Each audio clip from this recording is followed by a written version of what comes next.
Good afternoon, ladies and gentlemen. Please stand up for the procession to enter and switch off your cell phone or put them on silence. Thank you.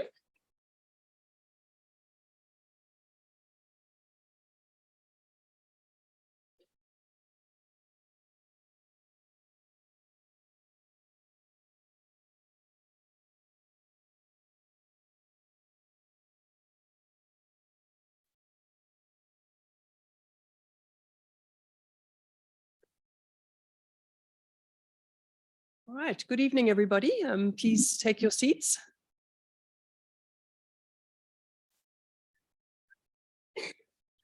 So firstly, a big welcome to all of you to this wonderful occasion, the inaugural lecture of Professor Stephanie Matseleng Allais. I'd like to make a special welcome to Stephanie's family, including her two daughters, but also Stephanie's colleagues, other family members and friends, and also all of those online. Welcome to this event. So my name is Professor Lynn Morris. I'm the Deputy Vice Chancellor of Research and Innovation here at WITS. I'd like to introduce the panel.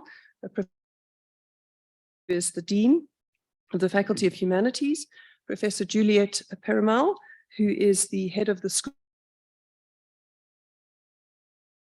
lecturer, Professor Allais, and also Professor Lisa Whelan, who is at the Ontario Institute for Studies in Education at the University of Toronto in Canada, who is online and will be giving the vote of thanks.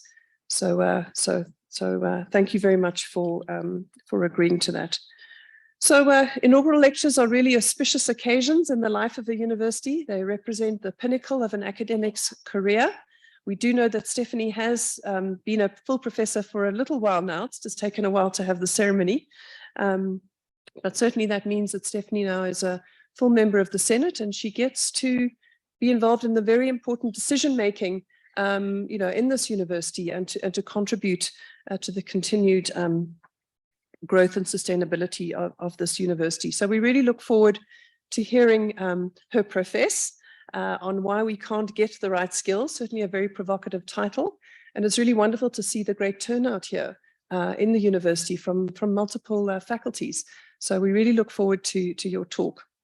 So I'd now like to invite Professor Stevens to introduce our inaugural lecturer.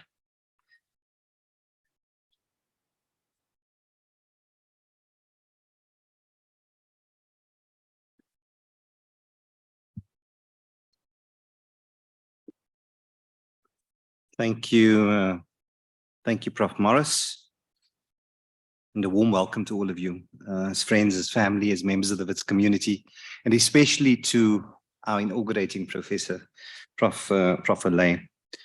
It really is great to actually have the Senate room start to fill up again for inaugural lectures. They've been a little bit fuller in recent times with Senate meetings.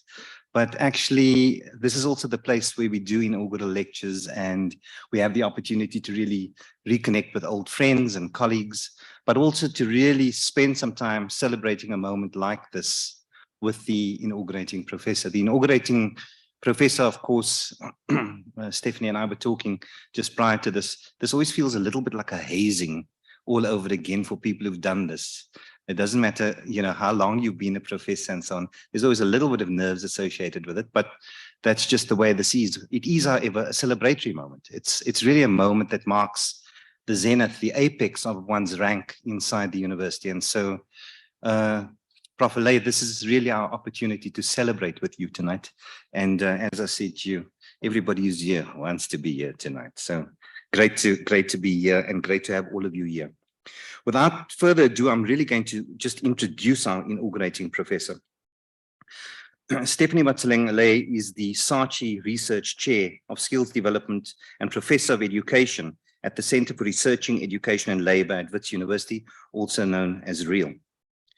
She researches international education and development, focused on education-work relationships, especially in developing countries. She's been at WITS since 2011 and has been a driving force behind the development and building on the flagship REAL Center, an interdisciplinary unique internationally in its focus on understanding the relationship between education and work as part of the country's social and economic development trajectory in the context of the global climate crisis and a changing world of work. Prof Allais is wide on education-work relationships with a B1 rating from the South African National Research Foundation and over 20 keynote and invited plenary addresses.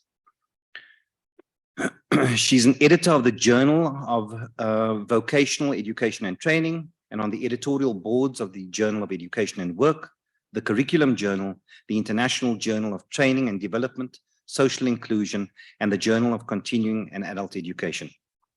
Previously, she was a fellow at the Center for Educational Sociology at the University of Edinburgh and a research associate at the International Labour Organization. Her books include Knowledge, Curriculum, and Preparation for Work, published in 2018 by Brill and Sense, with Yael Shalem. I think Yael's here today. I saw her early on. There she is. And Selling Education Out, National Qualifications Frameworks and the Abandonment of Knowledge, published in 2014 by Sense. She has over 50 journal articles and book chapters. 5 years ago, Prof Allais spearheaded a new and cutting-edge MEd in Knowledge and Work, which is a unique course nationally and internationally. Because of demand for enrollment from across the country, as well as neighboring countries, the Centre is currently reworking the course to offer it through block release instead of through weekly classes. Her work has been influential in policy internationally. In South Africa, she works closely with people in various ministries and state bodies and has served on 3 ministerial committees, as well as serving as special advisor to the Minister of Higher Education and Training. She has supported policymakers internationally, such as in Russia, India, Chile, and elsewhere. She publishes frequently in the popular press as well. I think Professor Morris is already indicating that tonight we're going to hear Professor Allais profess about why it is that we can't get the right skills. So without further ado, Prof Allais.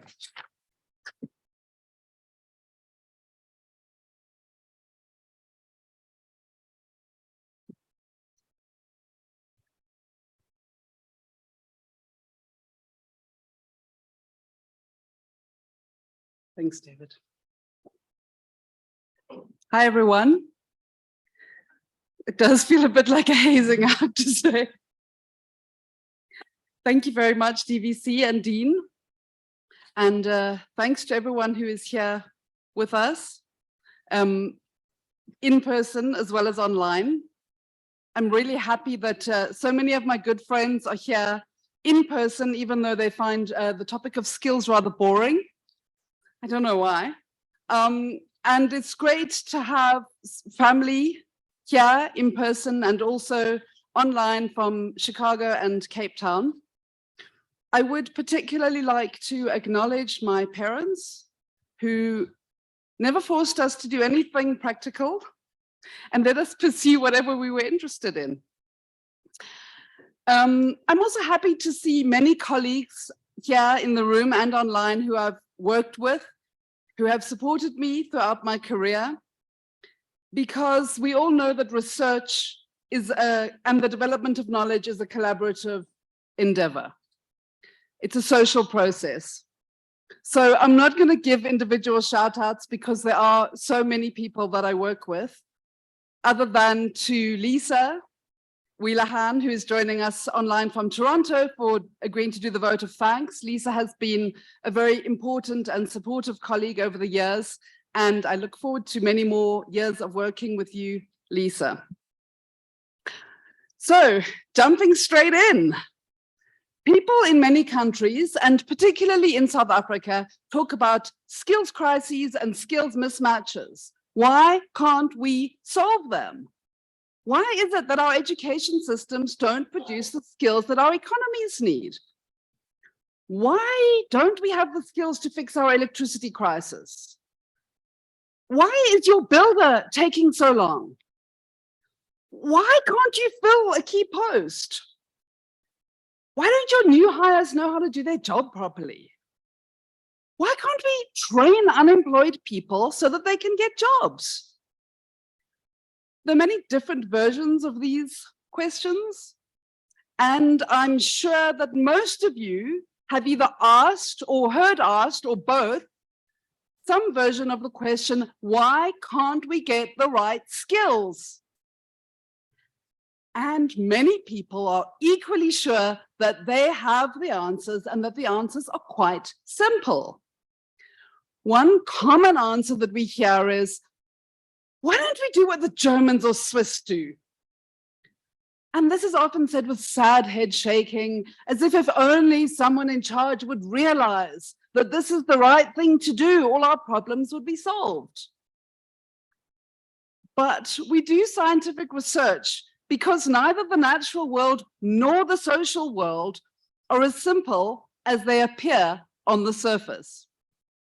So this evening, I'm going to give you an overview of different pieces of research that I've conducted over the past 20 odd years to offer the following answer. We don't get the right skills because we think about the problems wrongly. We use inadequate conceptual tools, which lead to muddled ideas about both problems and solutions. The good news about this is we can get the right skills if we think differently about skill and if we think differently about skill formation. Starting with the notion of skill, the term is bandied about with very little understanding of what occupational knowledge is comprised of, and even more important, what it takes to acquire it. So I argue that we need to understand skill as expertise, much of which is embedded in bodies of knowledge, as well as, of course, gained through practical experience. And here my work is located in the sociology of knowledge and analysis of curriculum.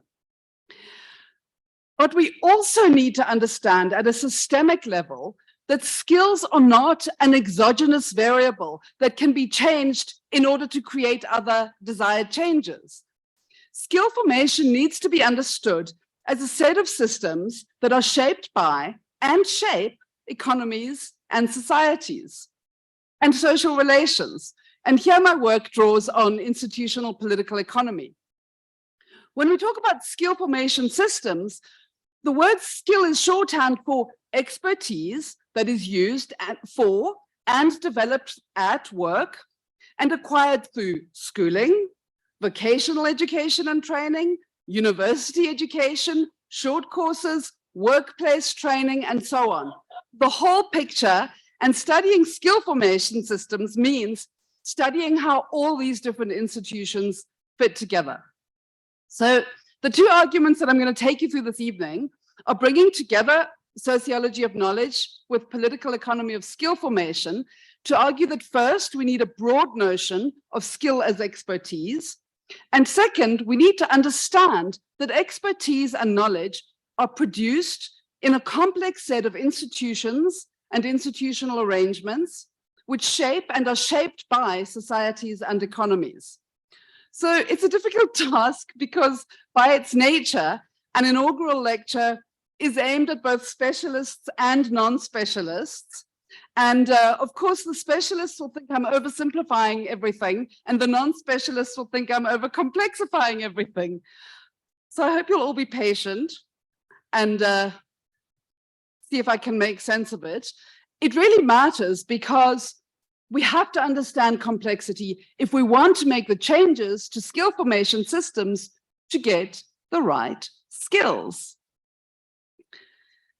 So starting with skill, a dreadful, misleading, overused, conceptually inflated word, one popular idea is this.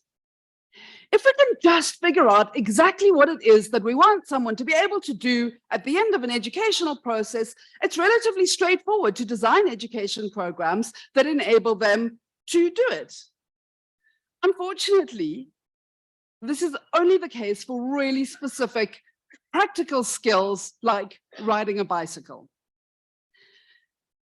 Ever since societies decided to provide formal education institutions and systems to large percentages of young people, there has been extreme angst about what people should learn and how all of this education is going to be useful to them as individuals, but also to their societies. And over the course of the 20th century and now in the 21st century, this idea of how can we make the curriculum more useful, more relevant, has dominated much curriculum reform and debate. Today, we see it in fads like 21st century skills, which are apparently required for the fourth industrial revolution. An irony about current versions of this idea is that we're constantly told that we don't know what people are going to be doing in the workplaces of the future. And yet, curriculum reform is all dominated by the idea of focusing on what people are going to do, what they need to be able to do, instead of thinking about what they need to know, which actually might help them with a range of different things. So at the Center for Researching Education and Labor, the research center that I'm based at, which recently celebrated its 10th anniversary, along with WITS's 100th anniversary, we research education from the perspective of preparation for work. And we are interested in what kinds of education will prepare people to do good work, to do work well, to do well at work, and to do work that does good for individuals, societies, and economies. And the serious research in this area, and I can't give you more than a snippet here, suggests the following. First, much of the skill required to do skilled work only makes sense in relation to underpinning bodies of knowledge. Seeing skill as something that can be separated out from bodies of knowledge and practice in which it is located leads to misguided and often destructive curriculum reforms. Of course, there are skills like social skills that are learned by being in society and engaging in relationships with other people. And obviously, education institutions are part of society, so they're not excluded from being a place where people can learn social skills, but in no way are they the best place to learn these skills, nor the only place. My second point is that, in fact, what education institutions are best placed at is helping people acquire bodies of knowledge, theories, concepts, and practices that are best learned in education institutions through structured educational programs and very difficult to learn anywhere else. And thirdly, education institutions and education systems are complicated, easy to destroy, very difficult to build, and require deliberate, extended, and cultivated support.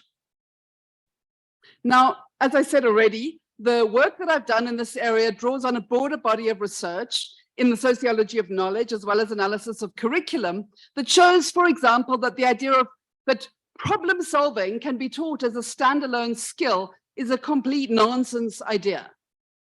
Solving a problem makes no sense outside of the context, the specific context of the problem that you're trying to solve, and the specific body of knowledge that you're drawing on. As Chris Winch puts it, if you know what the problem is, you can solve it. It's a knowledge issue. It's not a skill issue.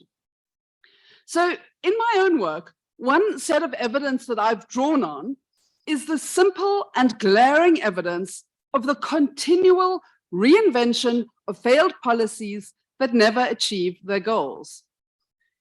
This book, which the Dean mentioned in his introduction, shows how for well over 100 years, people have been trying to design curricula based on analysis of activities in the workplace or in the real world.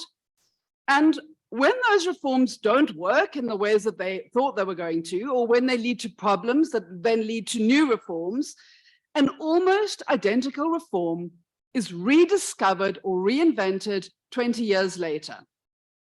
Every time the idea is rediscovered, reformers think they're doing something completely new and original, or they think the previous version failed because their predecessors didn't ask the right employers or enough employers what skills they need. And this time they are the ones who are going to get it right. And you see it in country after country, over and over and over again through the course of history.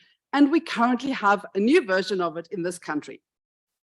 Another source of my argument is analysis of curriculum documentation.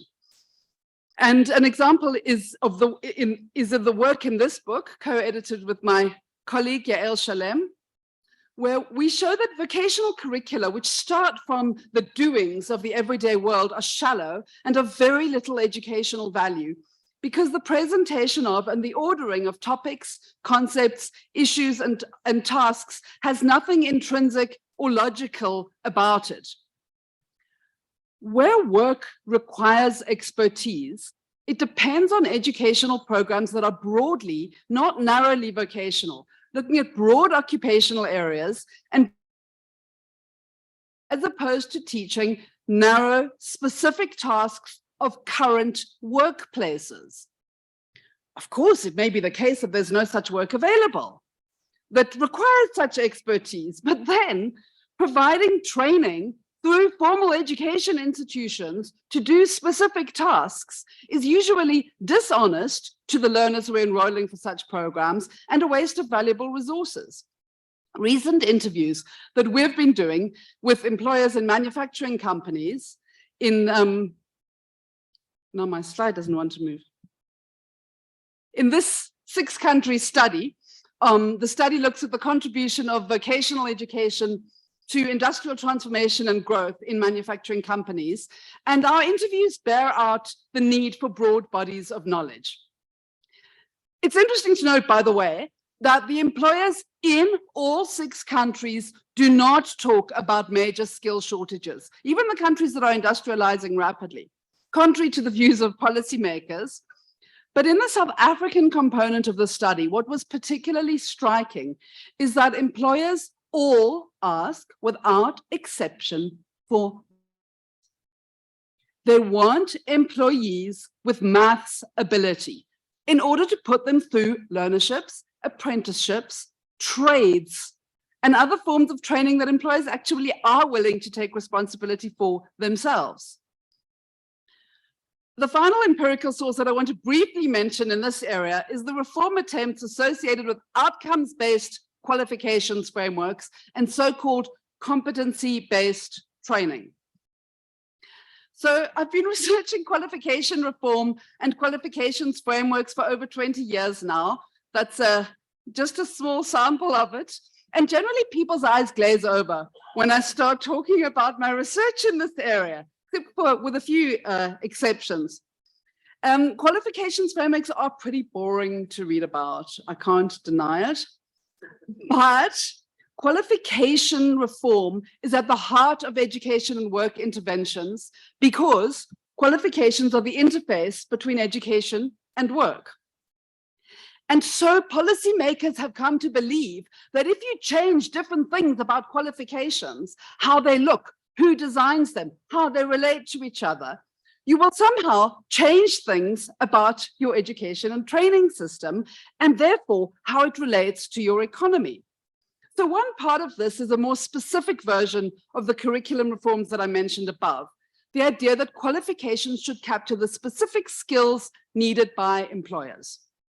So the idea is that workplace tasks get captured in occupational standards or qualification documents, and then education institutions can and will, it is believed, design effective learning programs.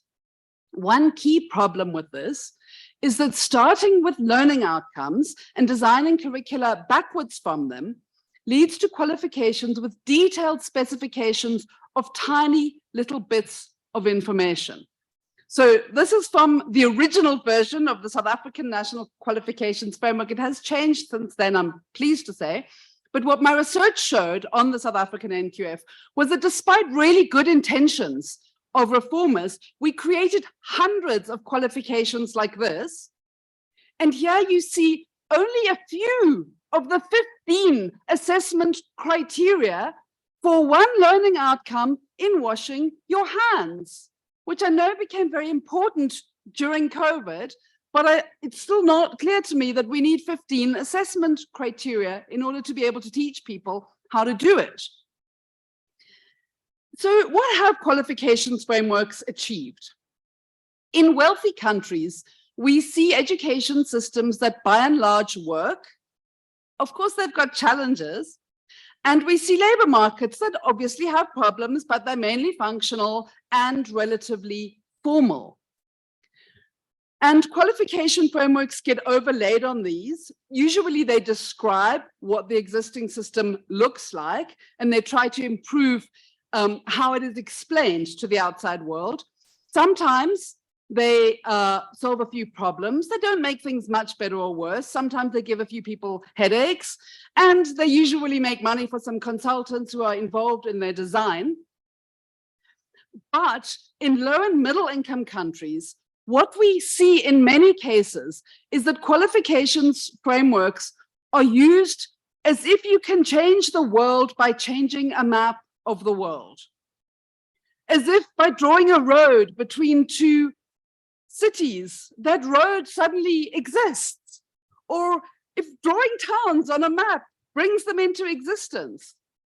Again, these policies, because people don't, it's much harder to do the really hard, expensive, time-consuming work of actually building the institutions and creating the relationships between the education and training programs.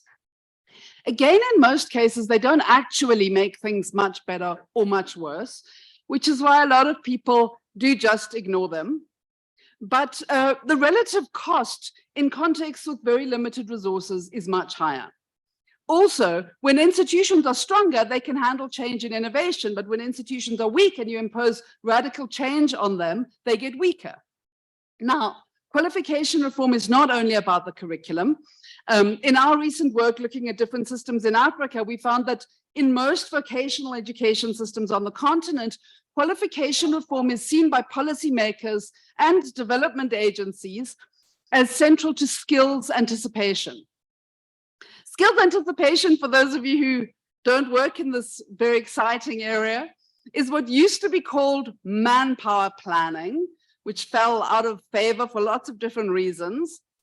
And there's many different components of skills anticipation, including engaging with employers, asking them what are their current and future skills needs, looking at labor force trends over time in terms of qualification, but relative to employment patterns, and also crucially looking at likely economic trajectories of the countries, whether deliberate or accidental or unanticipated trajectories. So we've done a lot of work at the Real Center looking at skills anticipation and why it is so incredibly difficult to get right. This slide shows some high-level stakeholder engagements that we had last year with policymakers and industrial leaders in South Africa. Again, skills anticipation is something where lots of people have strong opinions. And usually their opinions go like this: just ask the employers, they know what they need. Unfortunately, it really is not that simple. Employers often struggle to analyze their current skills needs, let alone their future ones. Most research finds that they specify generic skills like problem solving, which is completely useless if you want to then design a curriculum or design enrollment planning for your university system, or teamwork, even when they're talking about technical posts. So we return to the spiral of curriculum reform, either narrow workplace tasks or meaningless generic skills. Also, just because employers perceive something to be a skills gap doesn't mean that there's an educational solution to it. Often, what employers perceive as a skills gap is actually a work organization problem. And that's coming out really clearly in work that we're currently doing at the Real Center on skills for the public sector in South Africa. Another problem in the area of skills anticipation is time horizons. So for example, if employers need young people with competence in mathematics, this is not something that can be produced fast. There are other cases where they need short-term immediate training in a new piece of machinery, how to install ventilators because there's a global pandemic. And in South Africa, our financial incentive systems are set up in such a way that it's really hard for them to get financial support for that kind of training, even in a system that is allegedly all based on employer-specified needs. Even where employers do have clear insights into the gaps in their workforces and the expertise needed by people in those jobs, this expertise is seldom reducible to a set of tasks and never gives straightforward insight into what education is therefore required, other than for very specific, very short-term skills needs. So this is one reason why skills anticipation is almost impossible to get right, other than either at a very broad brushstroke level or in the very short term. It's also why employer engagement is really important for university and vocational education, but really difficult to get right. So I've been talking to you about very quickly show that many problems arise when skill is seen as something that's only practical, that's easily isolatable, and that is easily separatable from bodies of knowledge. The qualifications research, as well as the skills anticipation research, also leads me to the second half of my talk, and the problem that skills are seen in academic theories, as well as in policy, as some kind of an independent variable outside of society and the economy that you can add, and it'll lead to a change that you want in the economy. So many interventions in skill formation assume that changing one ingredient, the skills of a group of individuals, will change economies and societies. This is following the logic of human capital theory, which gives us a simple input-output model of a virtuous cycle of more skills, more productivity, higher wages, forever, and it's just wonderful. So why is it wrong? Well, it's not completely wrong, and that's partly why it still has so much power. It's obviously true to some extent for many individuals in specific circumstances. You can gain specific knowledge and expertise that leads to a higher paying job. That's why people enroll in university. But there's also a whole lot of other reasons why people do or don't get particular jobs that have very little to do with their knowledge and expertise. They may have to do with cultural preferences or racism and sexism in labor markets, or power relations in labor markets, or they may simply have to do, as is glaringly obvious in South Africa, with the fact that there are no jobs in the labor markets. But the real problem with human capital theory, from a skill formation point of view, is not that it fails empirically, although this is often and increasingly the case. It's also not that it's somehow nasty to think about education as an input to production, although I do sympathize with that view. The early economists who proposed human capital theory felt the same way, as do many educationalists. But actually, the real problem when we're thinking about skill formation systems is that it leads to flawed policy interventions because it only looks at individuals. Even institutions are theorized as individuals to be incentivized. And the assumption is that you can then aggregate up from individual effects. But rational choices for lots of individuals don't always aggregate up into good outcomes at a systems level. You only have to think about traffic to see how clear that can be. So instead of a neat kind of causal system in which X causes Y, and therefore let's incentivize X and we'll get more of Y, we need to visualize a much more complex system in which changing any one part will have an effect on all the other parts. Because the education system is part of society and it's part of the economy. It doesn't exist outside of the economy, producing knowledge, expertise, and skills for use in the economy, nor does it exist outside of society, producing knowledge, expertise, and skills for society. And anyway, it's conceptually muddled to think that the knowledge, expertise, and skills needed by society are completely different to those needed by the economy. And here I'm talking about the economy, not just as markets, whether labor markets or commodity markets. And I don't mean in some kind of Marxist determinist way that the economy rigidly shapes society, but rather that societies, nationally and globally, are webs of institutions and institutional relationships that affect each other. There's a rich body of research that analyzes skill formation in wealthy countries.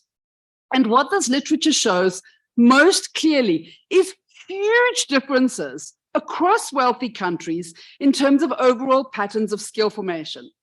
For example, there are dramatic differences in when it is that teenagers start specialized vocational education. How many, going up to 65% in some countries and as low as 5% in others, are in a vocational pathway from age 14 or 15. What percentage go to university to do what kinds of education and training? And crucially, how much training and what kinds of training happen in workplaces with the involvement of employers? Now, I'm only talking about wealthy countries. They've all got strong, at least from our perspective, economies. They all think their economies are in trouble, but nothing like our trouble. But their skill formation systems differ dramatically. Why? The differences are not simple policy options. It's not models that you can choose and let's have one of these. They're intrinsic to different types of economies. So just a few of the economic factors that shape the nature of skill formation systems are things like labor market regulation, collective bargaining regimes, welfare policy, industrial production regimes, and political factors also shape skill formation systems, like the degree of federalization in a country and the type of electoral system, whether it's proportional representation or first past the post. These lead to different types of skill formation systems. I'm not going to explain why tonight, but happy to talk to any of you about it afterwards. The point is that they contribute to specific institutional arrangements and to different types of provision and programs. Now, what do we see when we look at low and middle income countries? Firstly, we see complicated, multi-directional relationships between education, poverty, and inequality. So in this paper, with Yael Shalem and Adam Cooper from the HSRC, we demonstrate that all the evidence in South Africa, even from those who argue that fixing schools is the central solution to solving inequality in South Africa, shows that poverty is the biggest cause of educational failure in South Africa. Of course, we have problems with our curriculum and our teacher training and many other aspects of our schools, but poverty is a factor that constrains teaching and learning. It constrains who chooses to be a teacher.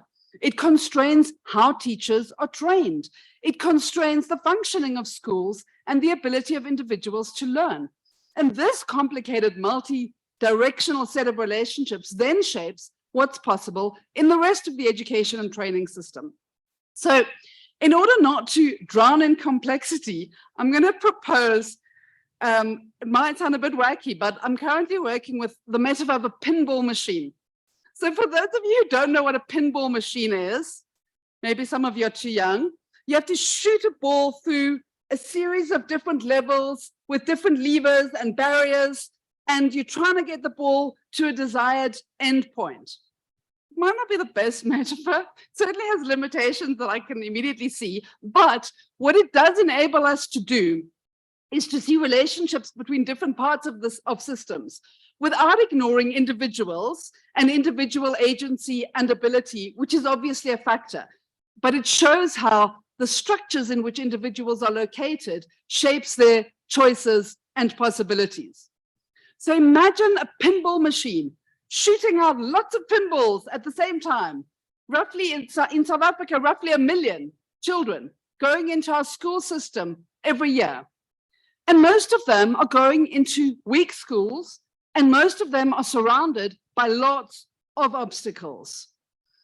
Only a small number actually get through having mastered sufficient English and maths to engage with university education, higher education, or skilled training in workplaces.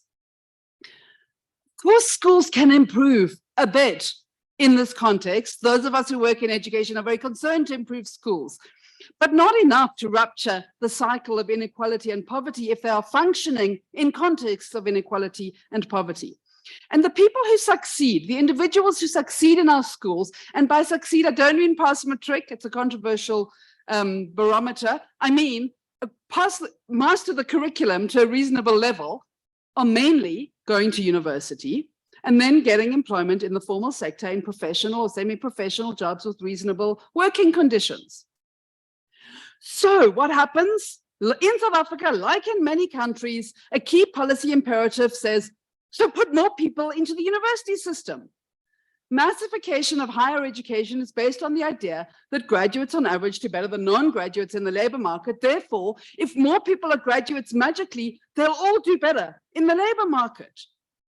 But if you dramatically increase the student numbers in universities without changing the nature of demand in labor markets, assuming that that demand is just there, you just produce many graduates without jobs, which is increasingly common in many African countries, not in South Africa yet, although it is on the rise.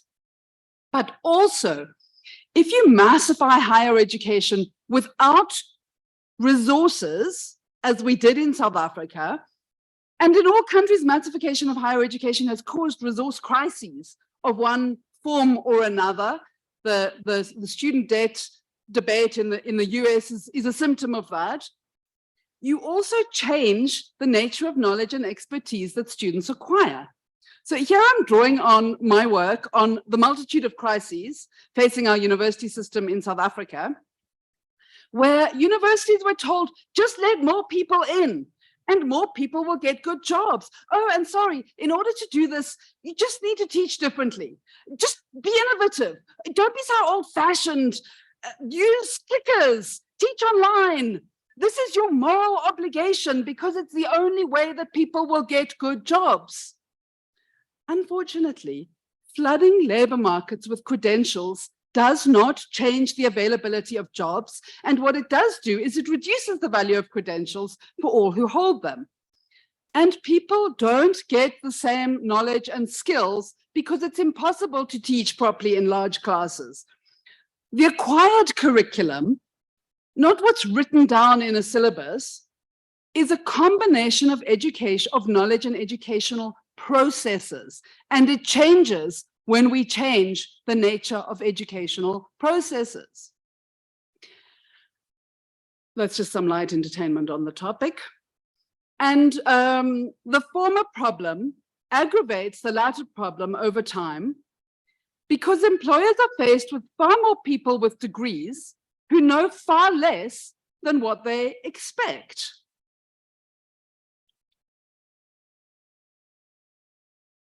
So to go back to my pinball machine, this is a very rough impression of South Africa. So you see the schools at the bottom with inequality, poverty, and poor quality schooling, bashing those little green balls back. But some of them make it through enough to go to the universities, which are the big red balls, and some go to the vocational colleges, which are the small orange balls. And the blue circles at the top combined are the adult working age population. So only a few of those people are in formal sector or employed. And of those, only a few, well, actually the majority are in formal sector jobs. The little pale blue circle should be bigger, but I didn't have time to fix it. I'm not very good with these pictures. Some are in informal sector work, many are unemployed, and even more are euphemistically described as not economically active because they're not actively looking for a job. So the universities have been seen as the key lever in this system. And the idea, but if you can see, if you increase the size of this lever and you send more people who have achieved in the school system, but achieved less in the school system into the universities, and you don't resource them, so you make the lever bigger, but weaker, and you don't change the structure of jobs in the labor market, you weaken the universities, but also you further weaken the technical and vocational education institutions. They get an even weaker intake of students. When I say weaker, I don't mean in terms of intellectual capacity, I mean in terms of prior educational attainment, which is needed to pass the courses that they're offering. And their qualifications decline in status in the labor markets because you're flooding people with university credentials, pushing people out of what were previously seen as non-graduate jobs. And as an aside, this is another reason why skills anticipation based on analysis of labor market trends can be incredibly misleading, because it tells you what's happening in labor markets in a particular moment in time, but not what's actually needed in jobs. Now, let's go back to the opposite picture, the very successful secondary level apprenticeship systems, apprenticeship-based vocational education systems in countries like Germany, Switzerland, Austria, and Denmark that all policymakers in every other country in the world wish they could have. A first key difference, obviously, is that the small blue circle of formal sector employment encompasses a much larger proportion of their adult population. But even if we just look at what is happening between companies, these apprenticeship systems are embedded in sets of relationships between formal employers. You see cooperative industrial relations, you see cooperative engagement in supply chains, you see cooperative employer-employee relationships, you see corporate governance that supports long-term funding. And apprenticeship-based vocational training is part of that set of reciprocal relationships. You can't simply wish up that component on its own for large numbers of young people in the absence of all of these other factors. That's why we keep trying to create apprenticeship-based systems in this country, and they are so expensive. We have to pay employers to take the employees on. So we can't just adopt the German model, sad as that may make policymakers and commentators. We, of course, can learn from it, but we can't just replicate it as is outside of the economic system, the economic relations, and the specific industrial relations and firm engagements in which it is located. Instead, though, what we see in low and middle income countries, and South Africa may be the most extreme in this regard, is extreme policy busyness in all the wrong areas.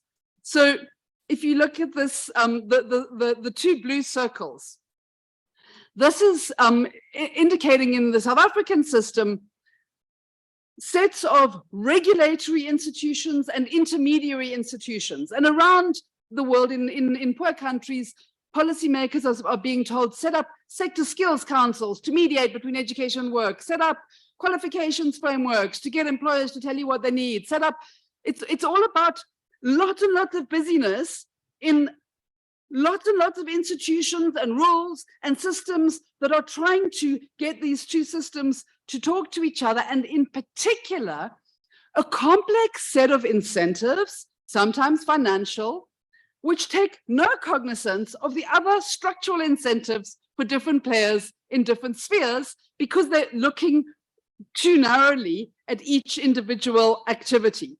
So sometimes the incentives contradict each other. So often in our system, they lead to perverse outcomes because they're all designed in isolation. Interestingly, most common are incentives that are aimed at encouraging employers to train, which is kind of ironic if you think about it, because employers are also positioned as the people with the most insight into their training needs. And if that really was the case, you would think they wouldn't need to be incentivized to train. Of course, there are complex reasons why firms do or don't provide extensive training, and it's fairly well correlated with level of GDP per capita, which is also why public vocational education provision is seen as a priority in low and middle income countries. But then the curriculum is determined narrowly by employer specified tasks, if you think about the first half of my talk. So this paper explains the problems of trying to build vocational education systems in African countries where there's very limited demand for technical skills in the economy, Most people with technical most people with technical skills don't get permanent jobs. They get short-term contracts. And most good jobs in the very small formal sectors that exist are occupied by university graduates, which are getting more and more. And in this context, we have this enormous policy attention on misguided curriculum reform focused on narrow, specific skills to do employer-specified tasks for their current workplaces, with an education system that in the main is not producing the adequate foundational skills, with a dire shortage of good long-term jobs for people who do get technical skills. Unlike wealthy countries, which, as I said, have dramatic differences between their vocational education systems in specific and skill formation systems in general, in low and middle income countries, vocational education systems look rather similar, despite very different politics and economies, because they're all designed of a blueprint that is promoted by a policy consensus that has very little to do with real economies. Now, a popular refrain, and I'm sure some of you are thinking about it, it always comes up in relation to vocational education and sometimes increasingly university education, is that people who won't find a job should be entrepreneurs. And again, it's the education system that should teach them how to do this. What this doesn't consider is that most workers in most African countries and actually most low and middle income countries are not employees. They survive by working for themselves or for small businesses in the informal sector. It's not the case in South Africa. We have a very particular set of circumstances that curtail entry into the informal sector. But the main barriers to entering the informal sector in South Africa or getting rich in the informal sector in other African countries is not a lack of practical skills. And to the extent that there are learnable attitudes, values, behaviors, education institutions are certainly not the best place to teach them.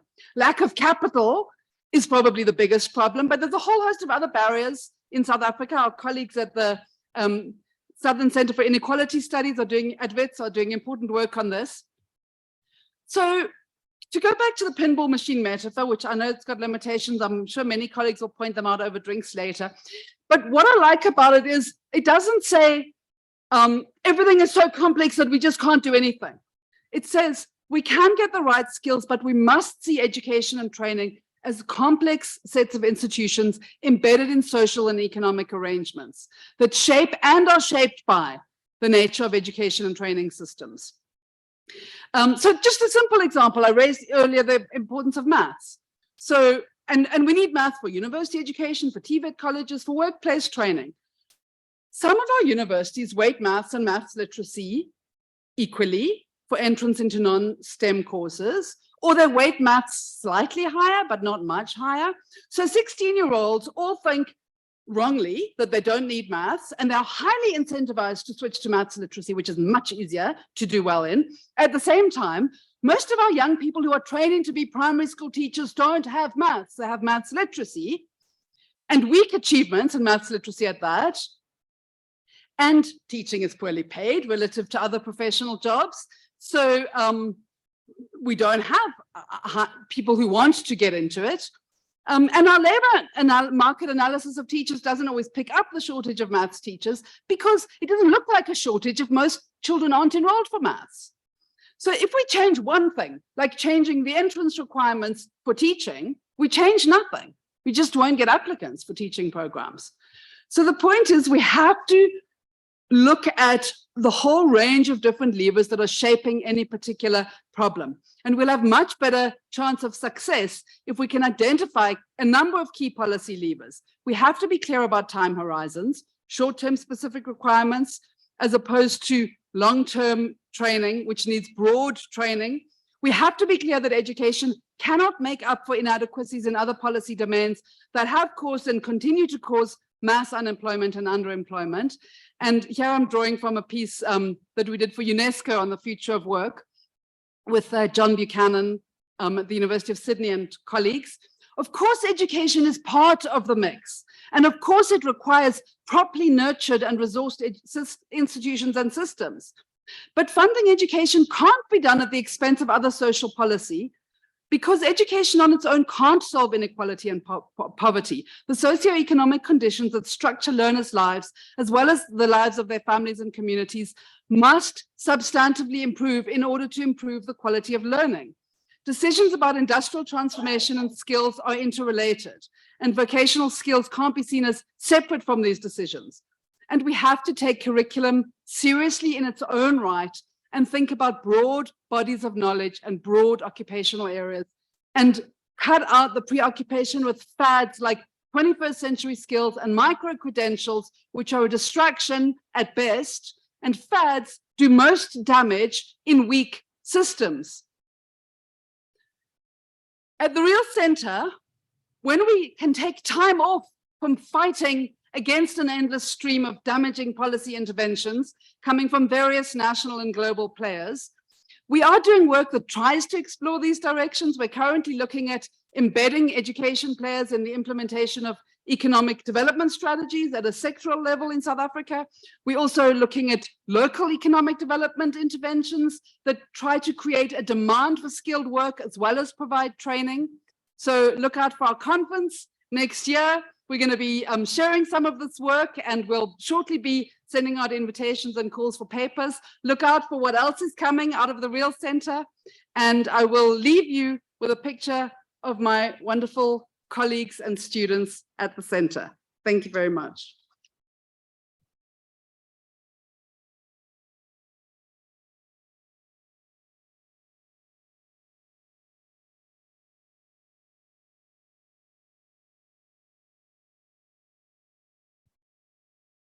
Thank you, Professor Allais, for professing this evening. I think you'll all agree with me that Steph started out saying that she was slightly anxious. I spoke about a hazing. She then repeated the idea about a hazing. And I think we can all agree that she really got into a rhythm. And that was absolutely fantastic. Thank you. I think another round of applause.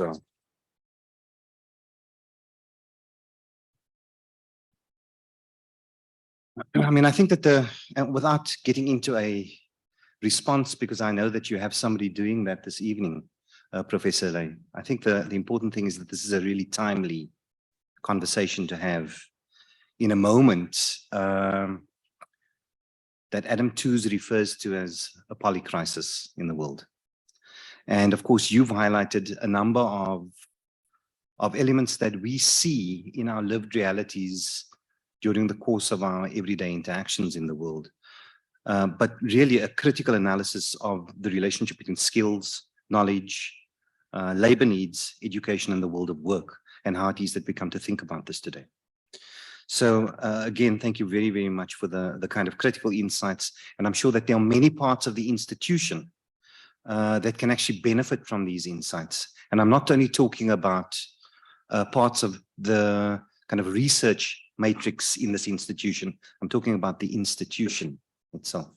And so, again, I would really want to extend my thanks to you, especially as I move to a different position in this institution.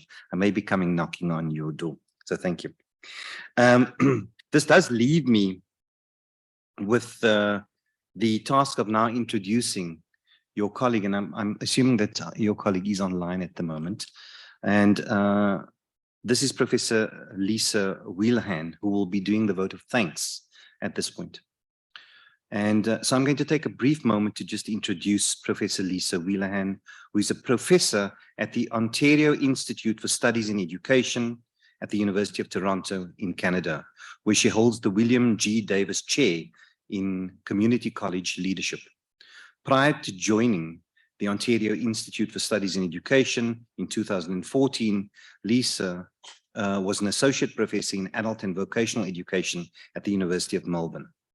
She has published widely in critiquing markets and competency-based training models of curricula in vocational education, tertiary education policy, pathways to and through tertiary education and the labor market, and the role of knowledge in curricula. Professor Wheelahan, welcome. We're really pleased that you are joining us online this afternoon and this evening in South Africa, and we look forward to your vote of thanks. Thank you. Thank you very, very much. Well, it's my honour and a great pleasure to offer this vote of thanks to Professor Stephanie Allais for her inaugural lecture at the University of Witwatersrand. I've known Steph for about 20 years, and over that time, I've had many opportunities to work with her and benefited in many other ways from her impressive research program that has helped to shape research in several areas, including in vocational education, on the relationship between knowledge and work, on skill formation systems, and on inequality. Steph's work and that of others in the Centre for Research in Education and Labour have placed WITS and South Africa at the epicentre of research in these areas, in defining the parameters of this research, including the core questions, and particularly in questioning policy orthodoxies that seek easy solutions to difficult and intractable policy problems concerning the relationship between education, the labour market, and society. Well, I first came across Steph when she was researching and working on problems with qualifications frameworks and with competency-based models of curriculum, particularly in the vocational education sector. And at the time, and probably still now, the pervasive orthodoxy in policy was that qualifications frameworks were a good thing because they would solve the problem of coordination between education and the labour market. It was and is argued that they result in more transparency for employers, individuals and governments, and moreover, that they must be exported from rich countries in which they originated, like my home country of Australia, to lower middle income countries that were struggling with building strong educational institutions in all sectors of education and of educating an increasingly bigger proportion of their population. Not only that, loans by international government organisations and donor bodies to these countries were dependent on their implementing these reforms. Well, qualifications frameworks were and are the Trojan horse for competency-based models of curriculum in the vocational education sector and more broadly outcomes-based education in all other sectors. And Steph's work and the work of Riel have been fundamental for theorising the problems with qualifications frameworks, with CBT and with outcomes-based models of curriculum. And she's used this work to theorise the nature of skills and the skills discourse, including particularly human capital theory, which is the theoretical premise of the skills discourse. The problem that we all have is that human capital theory is so naturalised and normalised that it's taken for granted. And Steph and Riel have contributed to theorising alternatives that support social justice and social just transitions. Her work on the links between education, the labour market and society have provided an anchor for scholars in other countries, including me, my colleagues and my students.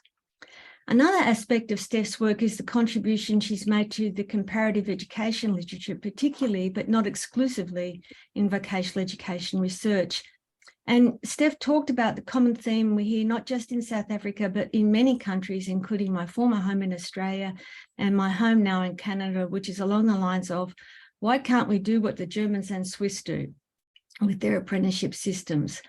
She first thoroughly critiqued assumptions that underpin policy borrowing in her work on qualifications frameworks and in later work on exploring the German and Swiss systems and in other comparative work.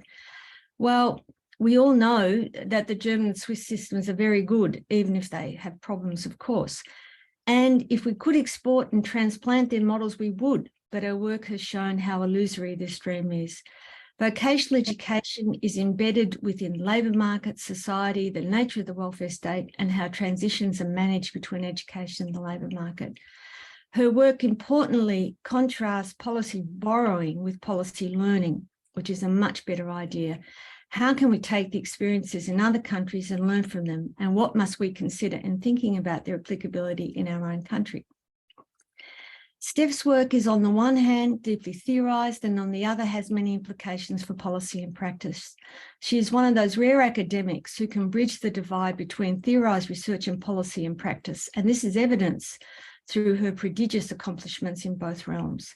She is a policy-engaged researcher. Her work ranges far and wide from system design, relations of knowledge, inequality in work, national policy frameworks, and institutional policies and practices. The reach and scale of her work is evidenced by the very large number of attendees here today from all over the world. Steph and her colleagues have built something remarkable with Riel. It is an extremely productive centre engaged in major research projects, including comparative research and an impressive array of scholarly articles, books and chapters by any standard. And perhaps most importantly, it is contributing to the next generation of scholars through its PhDs and master's students. Through these accomplishments, RIAL has established itself as one of the leading centres in the world for our research in our field. And for this, I thank you, Steph, RIAL, and your colleagues. Thank you.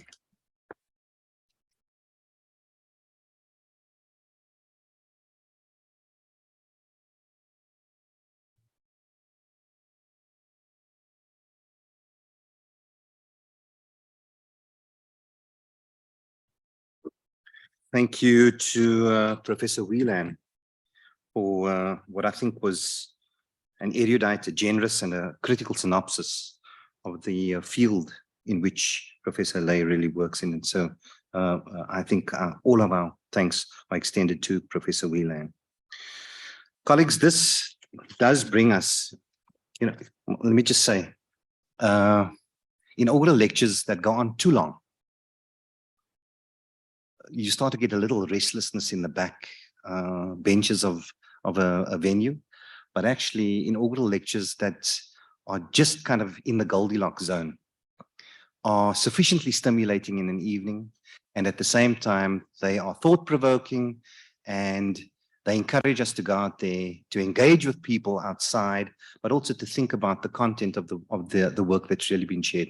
And I think Professor Allais, you've really hit the kind of Goldilocks zone this evening. It's the sweet spot, not too long, not too short, just right. And I think sufficiently stimulating in the content for us all to take something away. So again, can we give our inaugurating professor another round of applause?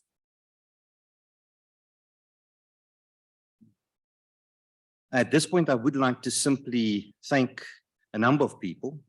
I'd like to thank our Deputy Vice Chancellor for Research and Innovation, Professor Lynn Morris, our Head of School of the Wits School of Education, Professor Juliet Harumo, our inaugurating professor, of course, Professor Stephanie Matseleng Allais, and then to all of you. I'd like to extend my thanks to you as colleagues, as friends, family members of the inaugurating professor, of course, and members of the Wits community. Thank you again for making this such a special evening for an inaugurating professor, and really thinking about this as a celebratory event of knowledge that is produced, that is generated, that is distributed, and that is shared amongst people who are like-minded. And so again, my appreciation to all of you.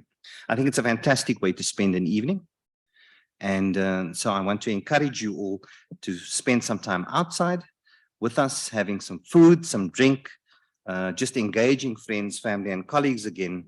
And with that, I'm going to bring this inaugural lecture to a close. I'm going to ask all of you to rise while the procession leaves, and then invite you all to join us afterwards. Thank you, everybody.